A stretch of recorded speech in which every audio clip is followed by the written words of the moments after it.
There comes a moment in the inner journey when seeking quietly collapses. Not because answers have been found, but because the questioner itself begins to dissolve. You realize that awareness is no longer moving toward something. It is resting within itself.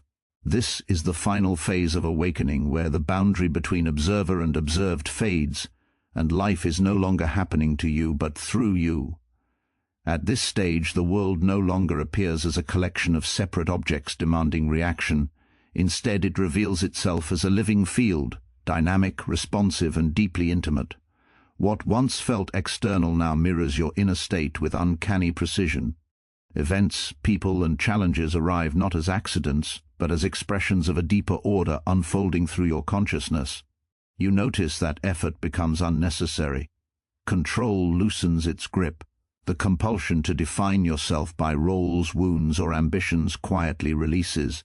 Identity, once tightly bound to personal history, expands beyond the narrative of me. You do not disappear, but you are no longer confined. You are present as the space in which experience occurs. Fear loses its authority here, not because life becomes predictable, but because uncertainty is no longer interpreted as threat. You understand that resistance fragments the psyche, while acceptance integrates it. What you once tried to overcome is now recognized as energy-seeking awareness. Even suffering reveals itself as a messenger rather than an enemy. In this phase, meaning is no longer manufactured. It is perceived. Symbols speak. Patterns repeat with purpose. Inner and outer worlds synchronize, revealing that separation was an illusion created by unexamined consciousness. You realize you were never navigating the field of life. You are the field in which life moves. And with this realization comes responsibility.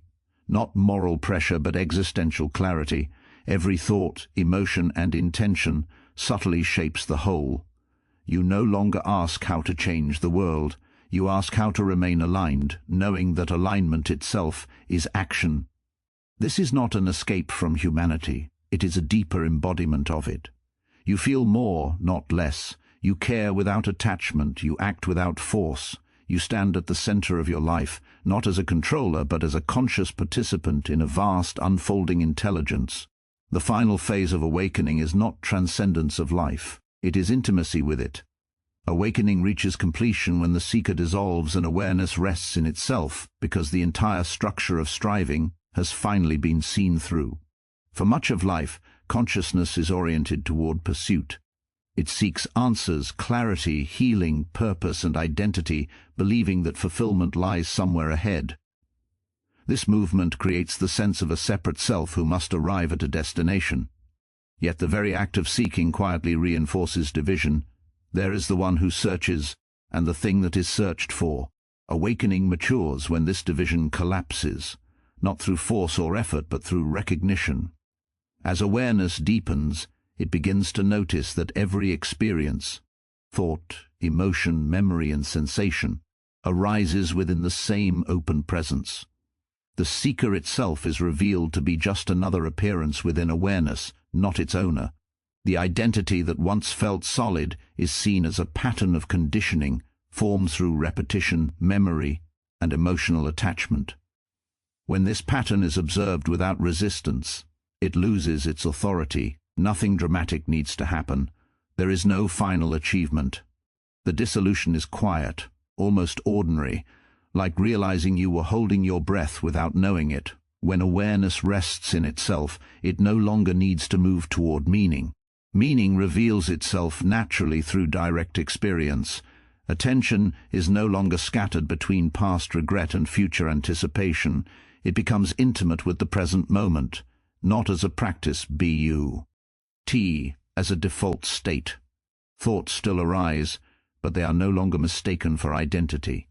Emotions still move through the psyche, but they are not interpreted as threats to the self. Life continues, yet it is no longer filtered through constant self-reference. In this resting, effort falls away, control softens.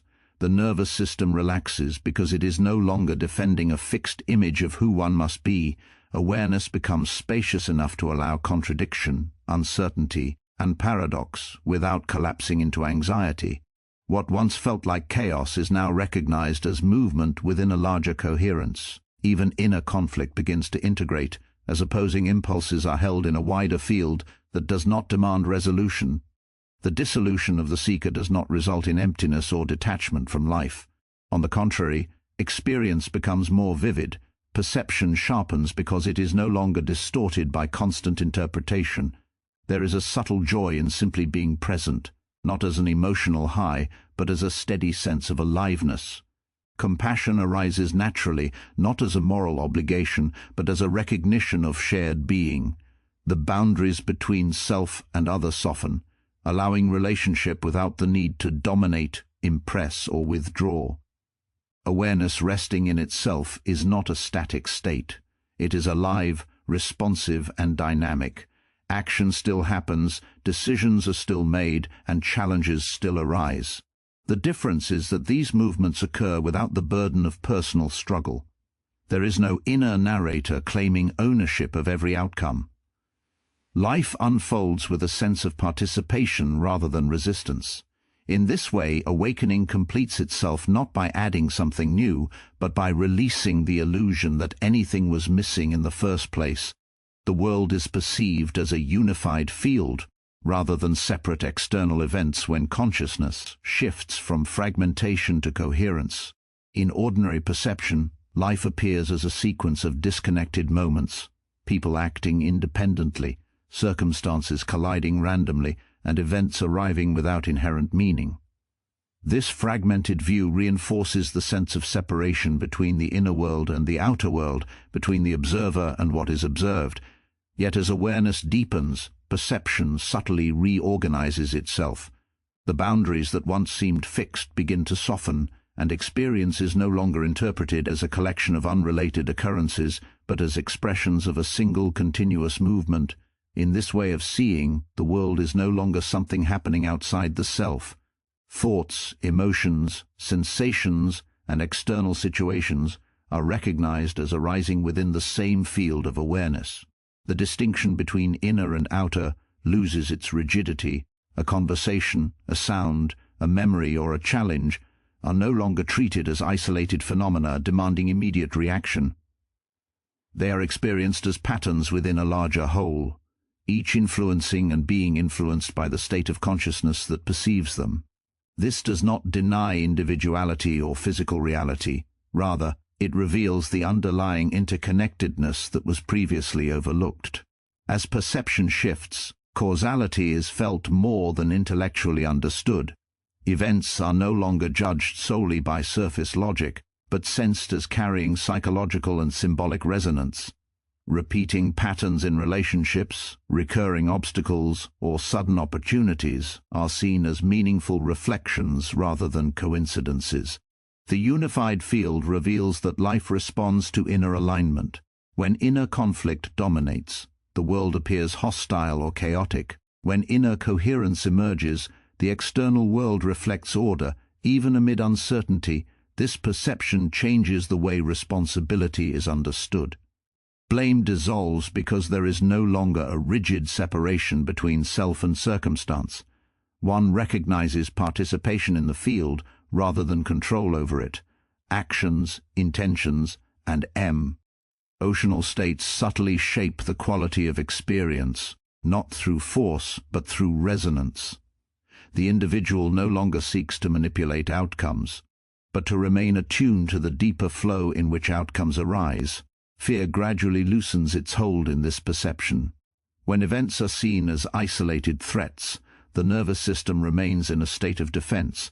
When they are seen as movements within a unified field, uncertainty becomes less personal. Challenges are still felt, but they are no longer interpreted as attacks on identity.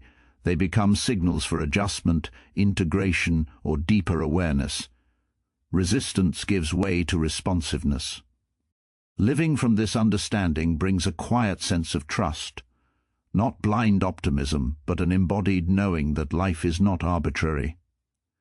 Even disruption carries information. Even loss reveals transformation at work. The unified field does not promise comfort, but it offers coherence. Experience becomes less about surviving separate events and more about participating in an unfolding intelligence. In this way, perception matures beyond separation, allowing life to be encountered as a continuous, meaningful whole, rather than a fragmented series of external forces. Identity expands beyond personal history without losing presence when awareness loosens its attachment to the narrative of who one has been. For most of life, identity is constructed from memory, past experiences, successes, failures, wounds, roles, and expectations. This narrative provides continuity, but it also confines perception. The self becomes a story that must be protected, defended, and constantly referenced. As inner awareness deepens, this story is no longer rejected, yet it is no longer mistaken for the totality of being. The past is recognized as an influence, not a definition. In this expansion, presence becomes more stable, not less. When identity is no longer compressed into memory, attention naturally settles into the immediacy of experience. One does not disappear into abstraction or detachment. On the contrary, perception becomes sharper and more grounded. The body is felt more clearly, emotions are experienced more directly, and thoughts are observed with greater intimacy. What changes is not engagement with life, but identification with the mental image of the self. Personal history still exists, but it no longer dictates reaction. Old patterns may arise, yet they are met with awareness rather than compulsion. Emotional triggers lose their inevitability because they are no longer reinforced by unconscious identification. A painful memory can surface without pulling the entire sense of self into it. Joy can be experienced without the fear of losing it. Presence remains intact because it is anchored in awareness rather than in time-bound identity. As identity expands, roles become lighter. One can move between responsibilities, relationships, and expressions without feeling fragmented. There is no need to constantly reaffirm who one is through performance or defense. This flexibility does not lead to emptiness or lack of direction. Instead, it creates a deeper coherence, where action arises from alignment rather than from habit. Decisions are informed by the present context, not by outdated self-images. This expansion also softens the boundary between self and other. When identity is not locked into personal history, interaction becomes less reactive. Listening deepens because there is no constant comparison with past experience. Empathy arises naturally, not as an effort to be understanding, but as a recognition of shared presence. The need to be right, superior, or validated weakens because the self is no longer dependent on contrast. Importantly, this expanded identity does not dissolve individuality. Personality remains, preferences remain, and uniqueness remains. What dissolves is the belief that these elements must be defended as fixed. Identity becomes a living process rather than a rigid structure. Ni can change without feeling lost and remain grounded without clinging. In this way, presence becomes the core of identity. It is not something added to the self, but something revealed beneath the layers of memory and conditioning. Life is lived from a deeper center, where past experience informs wisdom rather than limitation. Identity expands not by abandoning the personal, but by placing it within a wider field of awareness that remains fully here, fully alive, and fully engaged. Fear diminishes as uncertainty becomes a space of integration rather than threat when awareness stops interpreting the unknown as danger. Fear is not created by uncertainty itself, but by the mind's demand for control and predictability. When outcomes cannot be anticipated, the psyche imagines loss, failure, or annihilation of identity. This reaction is rooted in the belief that safety depends on certainty. As consciousness matures, this belief is gradually seen through, and uncertainty is no longer treated as an enemy to be conquered, but as a neutral and even necessary condition for growth. When uncertainty is approached with awareness, it reveals hidden layers of the psyche. What was previously avoided begins to surface: unresolved emotions, unexamined desires, and fragmented aspects of the self that were suppressed in the name of stability. Fear often arises at the threshold of this encounter, not because something is wrong, but because the familiar structure of identity is being challenged. If awareness remains present rather than reactive, these emerging elements can be integrated rather than resisted. Integration occurs when experience is allowed without immediate judgment. Instead of labeling sensations and emotions as dangerous, awareness holds them in a wider field. Anxiety is felt as energy rather than as a signal of impending harm. Doubt is experienced as openness rather than failure. This shift does not eliminate discomfort, but it prevents discomfort from escalating into panic. The nervous system begins to recalibrate, learning that it can remain present even when outcomes are unclear. As this capacity develops, fear loses its dominance. It no longer dictates behavior or narrows perception. One can act without complete information, listen without defensiveness, and remain open in situations that once triggered withdrawal or aggression. Uncertainty becomes a living space where new understanding can emerge. Creativity, insight, and authentic response arise precisely because the future is not predetermined. This transformation also alters the relationship with control. The compulsion to manage every variable weakens, making room for trust. Not blind trust in outcomes, but trust in awareness itself. There is a recognition that intelligence operates beyond conscious planning, and that life often reorganizes itself in ways the mind could not predict. By releasing rigid expectations, one becomes more responsive and less fearful. Uncertainty, when welcomed, reveals its integrative function. It brings together fragmented parts of the self by exposing the limits of outdated beliefs and identities. Each encounter with the unknown becomes an opportunity to expand inner coherence. Fear diminishes not because uncertainty disappears, but because awareness grows large enough to include it. In this inclusion, uncertainty is no longer a threat to stability, but a doorway through which deeper alignment and resilience naturally emerge. Meaning is recognized through patterns, symbols, and inner-outer alignment, when consciousness moves beyond literal interpretation and begins to perceive life as a coherent language. In ordinary awareness, events are evaluated primarily by their immediate outcomes, success or failure, gain or loss, pleasure or discomfort. Meaning is often assigned after the fact, shaped by personal preference or social conditioning. As awareness deepens, however, experience is no longer encountered as random or merely practical. Fei begins to reveal itself as layered, communicating through repetition, resonance, and symbolic expression. Patterns are the first to become noticeable. Similar situations appear across different stages of life, wearing new faces but carrying the same emotional tone or challenge. Relationships echo familiar dynamics. Obstacles repeat with subtle variation, and inner conflicts mirror external circumstances. These repetitions are not seen as punishment or coincidence, but as signals pointing towards something unresolved or unintegrated. When attention is brought to these patterns without judgment, they begin to disclose their purpose. What once felt like being stuck is recognized as an invitation to deeper understanding. Symbols emerge alongside patterns, not as abstract concepts but as living images arising in dreams, imagination, and spontaneous insight. A recurring image, a phrase that unexpectedly lingers, or a moment charged with unusual intensity, begins to feel significant beyond its surface meaning. Symbols speak where linear thought cannot. They bypass rational explanation and communicate directly with the deeper layers of the psyche. When received with openness rather than analysis alone, they guide awareness toward integration, revealing truths that cannot be forced into logical structure.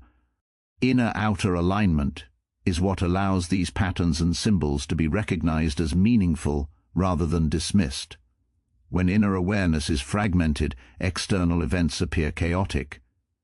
When inner coherence develops, the outer world begins to reflect it with striking clarity. This does not imply control over circumstances, but correspondence. Inner attitudes shape perception, and perception determines what stands out as significant. In moments of alignment, events seem to arrive at the right time, conversations resonate deeply, and challenges appear precisely where growth is possible. Meaning in this sense is not imposed but discovered. It does not depend on belief systems or intellectual frameworks, but on attentiveness.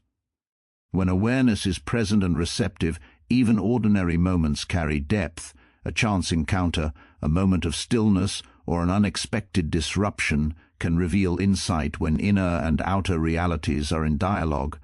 Life feels less like a sequence of tasks and more like a conversation unfolding. As this way of perceiving stabilizes, trust in experience grows. There is less urgency to extract meaning immediately and more patience to let it reveal itself. Understanding unfolds over time, often retrospectively, as patterns complete themselves and symbols resolve into clarity. Meaning is no longer something sought anxiously, but something recognized quietly. Through patterns, symbols, and alignment, life reveals its intelligence, inviting participation rather than control, and understanding rather than certainty. True responsibility emerges from knowing that inner alignment shapes reality when awareness recognizes its participatory role in experience. Responsibility in this sense is not rooted in guilt, obligation, or external pressure, but in clarity. It arises from the understanding that thoughts, emotions, and intentions are not isolated inner events, but active forces that influence perception, behavior, and the quality of interactions with the world. When inner life is unconscious, responsibility is projected outward, and circumstances or others are blamed for what is felt. As awareness deepens, this projection withdraws, and responsibility returns inward without becoming self-punishment. Inner alignment refers to the coherence between what one feels, thinks, values, and expresses. When these aspects are fragmented, action becomes reactive. One may say one thing while feeling another, or pursue goals that contradict deeper values. This misalignment creates inner tension that inevitably spills into the external world through conflict, confusion, or repetition of unfulfilling patterns. Recognizing this ion-ship shifts responsibility from controlling outcomes to cultivating integrity within. As this understanding stabilizes, the impulse to manipulate external circumstances weakens. There is a growing recognition that lasting change does not occur through force alone, but through alignment. Decisions made from clarity tend to generate coherence in relationships and situations, while decisions made from fear or denial often create resistance. This does not imply that life becomes predictable or that challenges disappear. Rather, challenges are met from a centered state that reduces unnecessary struggle. True responsibility also changes the way accountability is experienced. Instead of harsh self-judgment, there is honest self-observation. One becomes attentive to inner reactions, noticing when resentment, avoidance, or dishonesty arise. These are no longer justified or suppressed, but acknowledged as signals of misalignment. Correction happens naturally, not through discipline, but through awareness. When inner truth is honored, action adjusts without force. This perspective dissolves victimhood without denying difficulty. One can acknowledge pain, injustice, or limitation, while still recognizing one's role in how experience is interpreted and responded to. Responsibility becomes empowering rather than burdensome. There is freedom in knowing that while not everything can be controlled, inner orientation can be chosen. This choice subtly reshapes how reality is encountered. As inner alignment deepens, presence itself becomes a form of action. Words carry weight because they are congruent with intention. Silence becomes meaningful because it is not avoidance. Even inaction becomes purposeful when it arises from clarity rather than fear. The individual no longer waits for external permission to live authentically. Responsibility is lived moment by moment through attentiveness to inner truth. In this way, responsibility is no longer a moral concept imposed from outside, but a natural consequence of awareness. Knowing that inner alignment shapes reality brings humility and care. Each moment is approached with consciousness, not to control life, but to participate in it with integrity. And so the journey comes full circle, not by arriving at a final answer, but by standing in a deeper awareness. What once felt like a struggle to become someone to control life, or to understand everything, reveals itself as a gradual remembering. You were never separate from what you were seeking. Each realization, each integration has been guiding you back to a more honest relationship with yourself and with life as it is. From this place, nothing needs to be forced. Awareness becomes the ground from which clarity, responsibility, and meaning naturally arise. The world is no longer something to confront or escape, but something to meet with presence. As inner alignment deepens, life responds, not always with comfort but with coherence. You move forward not with certainty, but with trust, knowing that what unfolds reflects the consciousness you bring to it. This is not an end, but a way of being. To remain awake within experience, to listen to what life reveals through patterns and uncertainty, and to act from inner truth rather than fear. When you live from this understanding, your presence itself becomes the contribution. Life does not ask you to be perfect, only to be conscious.